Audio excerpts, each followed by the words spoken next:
Shalom à tous. Une fois le Rabbi de Lubavitch a dit: la vraie richesse ne consiste pas à vivre dans un château rempli d'or et d'argent, mais plutôt de voir ses enfants et ses petits-enfants suivre le droit chemin. On voit que Yaakov Avinu, avant d'aller à Haran, s'est arrêté pendant 14 ans chez Shem Ve'ever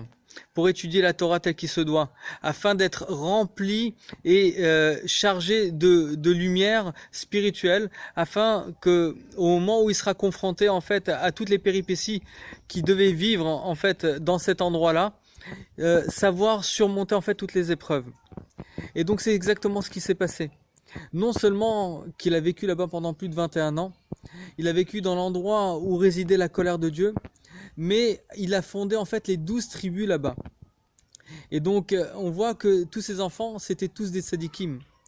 Et donc de là pour nous un enseignement extraordinaire. C'est que non seulement pour éduquer nos enfants, eh ben nous-mêmes on doit savoir s'éduquer avant, c'est-à-dire être totalement attaché à la Torah et la mitzvot afin de donner l'exemple exemplaire, être exemplaire par rapport à ce qu'on attend, ce qu'on aspire pour nos enfants.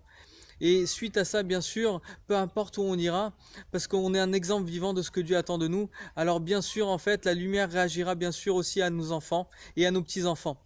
Et donc bien sûr, le but n'est pas simplement en fait de donner la lumière à nos enfants et nos petits-enfants, mais d'être aussi une lumière pour toutes les nations, à savoir dévoiler ce que Dieu attend de nous et ce que Dieu attend en fait de toutes les nations, à savoir les 7 lois des mitzvot de Bnei Noach, diffuser justement ce que Hachem attend pour toutes les nations, afin d'unir son nom partout où on va et de former en fait une paix pour le monde entier et une paix éternelle jusqu'à ce que le Melech HaMashiach lui-même dévoile son nom au grand jour Bezat Hashem pour toute la création. Une très très bonne journée à vous.